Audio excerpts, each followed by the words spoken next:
Henshin.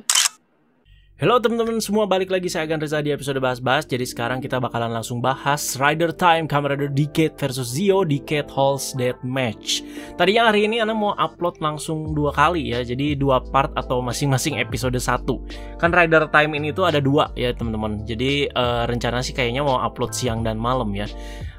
Jadi mau uploadnya itu yang 7 Zio sama yang Decade Hall Deathmatch ini. Tapi Zio yang Zio yang 7 Zio teman-teman, jadi belum ada sub yang mantep banget nih ya. Jadi di sini juga takutnya yang 7 Zio ini nyambungnya sama yang ini gitu ya. Jadi Ana kasih tahu, Ana pas bahas ini itu belum nonton yang Decade versus 7 Zio ya. Jadi kenapa episode satunya untuk si yang Rider Time ini itu tayangnya hari Selasa?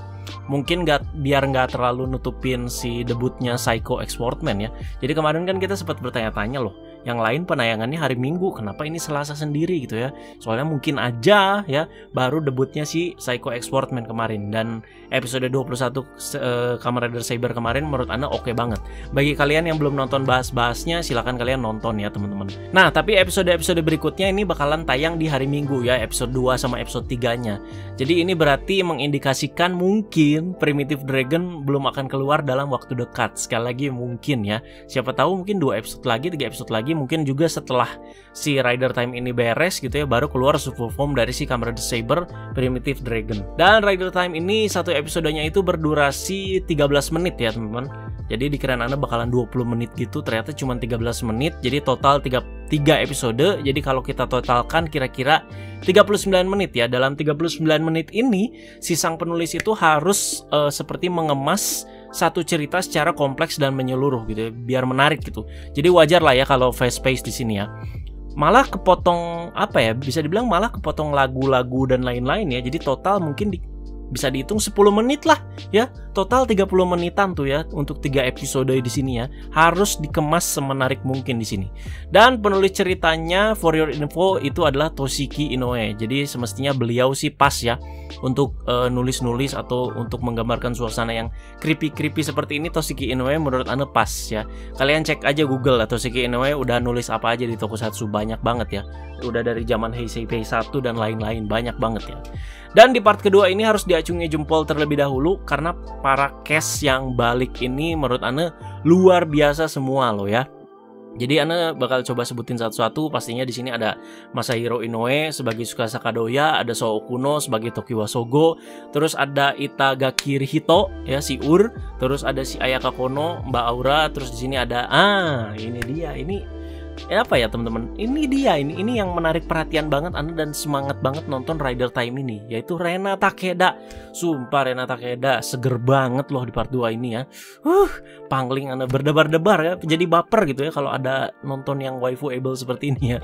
Terus lanjut lagi cast-nya ada DJ Sagara di sini. DJ Sagara lagi. Bukan DJ Sagara, apa namanya? Sido ya, DJ Sagara lagi. Si Sido ya, si Kamen Rider Duke ya. Kamen Rider Duke lagi. Kamen Rider Sigurd, astaga naga ya. Si Sid di Kamen Rider Gaim ya. Terus juga ada Oren Pierre Alfonso sama juga ini cast dari Kamen Rider Gaim ya. Dia jadi bencong di sini ya. Lucu juga ya. Terus juga di sini ada si bapak-bapak yang di sini sih personalitinya dia seperti penakut tapi baik duit ya. Anda lupa sih nama bapak-bapaknya ini, tapi pasti kalau di serial Tokusatsu atau Japanese drama pastinya kalian sering banget lihat si bapak-bapak ini tuh muncul ya. Sering banget di sini ya.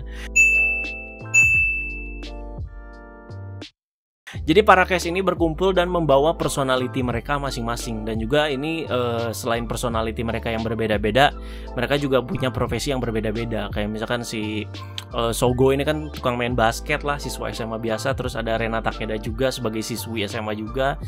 Di sini si Ayaka Kono jadi artis terkenal gitu. Terus ada yang kayak si Sid jadi yakuza, si Oren Pierre Alfonso jadi pembantu rumah tangga. Gitulah teman-teman, bervariasi gitu ya. Ada yang baik, ada yang belagu di sini ya. Pokoknya di sini ada juga yang karakteristiknya itu mirip dengan yang di Kamen Rider Zio gitu ya. Kayak Sogo, Ur, Aura sama Swords kan hampir mirip gitu kan sama di serialnya. Apalagi Aura kan kayak gimana ya, cuek-cuek belagu gimana gitu kan ya. Ini mirip banget ya, jadi kita juga nggak terlalu aneh lah gitu, nggak terlalu loh kok tiba-tiba Aura jadi kayak gimana ya, kayak seneng-seneng gitu, kayak sering ketawa. Enggak teman-teman, ini sikapnya benar-benar sama banget kayak Aura di serial Kamen Rider Zio. Jadi ada beberapa cast di sini yang ikut main di Seven Zio juga, ada juga yang enggak gitu ya. Jadi Mamang Tsukasa, Sogo, Rena Takeda, Ayaka Kono sama Swords main di kedua part Rider Time ini. Dan untuk episode 1 ini sih Ana bilang ya masih pretty generic aja lah ceritanya ya, dimana semuanya di sini harus mengikuti permainan bernama Osama Game ya, permainan menjadi raja kalau salah. Jadi ini di live action Jepang gitu banyak banget ya yang semacam ini ya. Jadi semacam kayak werewolf game juga. Jadi for your info juga di sini Rena Takeda pernah main film Werewolf Game Inferno kalau nggak salah. Coba kalian cek ya. Jadi dengan tema-tema serupa di sini. Jadi ketika dia ditempatkan di film dengan tema yang sama, agak nggak terlalu asing aja gitu. Rena Takeda pokoknya mantep banget lah di sini, waifuable banget lah.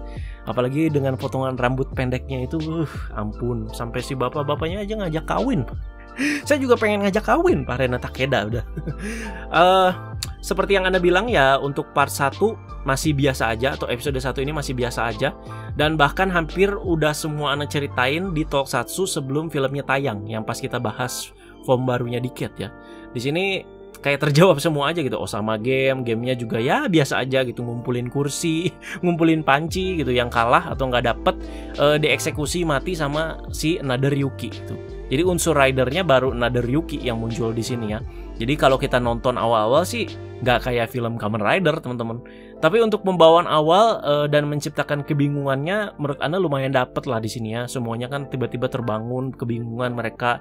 Di sini mereka mau nggak mau harus ikutan gamenya dan tidak bisa keluar dari rumah yang ada di pulau tersebut ya. Jadi sekelilingnya udah laut gitu ya, udah nggak tahu di mana itu ya. Bisa jadi itu bukan di dunia nyata gitu teman-teman. Di mana gitu ya sampai ditempatkan di situ. Nah, dan ternyata selain Another Yuki yang mengeksekusi member yang kalah sesuai rule-nya, ada seseorang lagi yang secara misterius membunuh member yang lain gitu. Jadi nggak cuma Another Yuki aja yang mengeksekusi. Jadi seperti kayak main kotor juga di sini. Kapak yang ada di tengah ruangan juga kayaknya bakal jadi clue besar nih ya buat part selanjutnya menurut Ana. Soalnya di highlight terus si kapaknya ya. Jadi kita seperti dikasih sinyal gitu ya.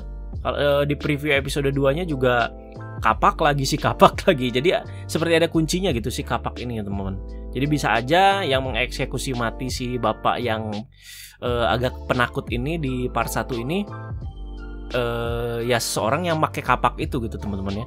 Jadi bisa juga si gitu kan, soalnya si kayak megang kapaknya kan di situ ya, siapa tahu gitu ya. Jadi ini juga case-nya oke banget, tapi cepet banget gitu ya matinya, kayak si Sid, kayak si Oren Pierre Alfonso sama si bapak ini udah langsung mati gitu. Apalagi si Shido kan cepet banget langsung mati baru berapa menit gitu di sini ya. Dia kan jadi yakuza di sini sebagai orang yang paling menyebalkan. Nah, di sini si Mamang Tsukasa sok heroik muncul belakangan untuk menginvestigasi permainan ini dan sekalian jadi ikutan dia ya setelah udah banyak 3 member yang mati di sini ya. Dan serunya menurut Ana di part 2 dan 3 sini mestinya ya. Jadi part 1 kan masih ya seperti itu, seperti yang Ana bilang pretty generic banget gitu. Dan biasa kalau di Cat udah ketemu si Zio jadi agak rumit nih ceritanya ya. Jadi soal timeline dan juga dunia paralel juga mungkin ada teori-teorinya segala macam dan dibawa ke sini gitu. Karena kan emang unsur ridernya seperti itu gitu. Kalau dibikin kayak terlalu berbeda tapi cuman case-nya ya case Kamen Rider ya, kita juga jadi kurang semangat nontonnya. Yang kita pengen lihat kan di Cat sama Zio-nya itu. Ayolah di sini Anda tungguin lah pusing-pusingnya kayak gimana sih ini si Rider Time ini ya. Jadi apakah bakal sama kayak pas bahas Zio? Ya enggak lah, kan cuman singkat juga. Pokoknya Anda rindu lah. Itu ngebahas pusing-pusing soal Zio tuh Anda agak lumayan rindu lah. Saber juga sebenarnya udah pusing sih, tapi kita tunggulah ini semenarik apa gitu ya. Dan Tsukasa katanya di sini mencari Sogo yang asli ya. Dan dia juga nggak tahu tempat ini itu ada di dimensi mana gitu ya. Nah ini takutnya ini tuh nyambung sama si Seven Zio gitu. Takutnya kan ada keterkaitannya gitu ya. Jadi sekali lagi Anda tegaskan Anda belum nonton yang Seven Zio, makanya belum dibahas juga. Tadinya rencana mau uploadnya 2 kali teman-teman ya, di 2 video yang berbeda. Jadi kalian tungguin aja ya pembahasan yang buat yang Seven Zio, oke? Dan juga di sini ya ada lagunya ya, hampir lupa bahas ya. Jadi lagunya ini ada Inside Out ya. Jadi ada 2 versi untuk si 2 Rider Time ini ya. Ada yang main vokalnya kadang si Tsukasa, main vokalnya kadang si Sogo gitu. Kalau yang ini sih kayaknya main vokalnya si Sogo kalau nggak salah deh. Tsukasa deh kalau nggak salah ya. ya. Kalau nggak salah iya ya, kalau nggak salah gitu ya. Jadi di sini pokoknya dinyanyiin sama dua orang ini gitu ya. Dan juga Ana suka lagunya di sini karena ada sentuhan Decade-nya, kedengaran banget ya. Apalagi kalian bisa dengar sendiri ada suara-suara gitar klasik kayak di Decade kan. Seperti itu ya. Pokoknya ditunggu juga bahasan Decade versus Seven Geo. Pokoknya nyusul teman-teman ya, secepatnya bakalan Ana bahas. Kalian tungguin aja. Jadi untuk di video kali ini kita bahasnya soal ini dulu aja, soal si Rider Time Kamen Rider Decade versus Zio yang Decade Hall Deathmatch ya, tentang Osama game ini. Bagaimana menurut kalian impresi pertamanya dan kira-kira bakalan seperti apa ceritanya untuk episode mendatang ya. Ya udah seperti itu aja, nggak terlalu banyak yang bisa dibahas sih di sini ya. Cuman Ana bikinnya sekompleks mungkin aja ya, biar ada bahasan juga. Terima kasih banyak teman-teman. Jadi ditunggu ya komentar kalian dan juga ditunggu apakah form yang super keren dari Kamen Rider Decade itu bakalan muncul juga nanti. Selain di Seven Geo, katanya sih di Seven Geo kan pasti muncul. Nah di Decade Hall Deathmatch ini bakalan muncul juga nggak gitu ya. Jadi kita tungguin aja, oke? Kalau ada yang bisa dikomentarin, sekali lagi kita komentarin ya untuk di Decade Hall Deathmatch ini. Terima kasih banyak teman-teman. Ditunggu pembahasan untuk Seven Geo-nya. Teman-teman jangan lupa like, share, dan subscribe. Dan bye-bye guys.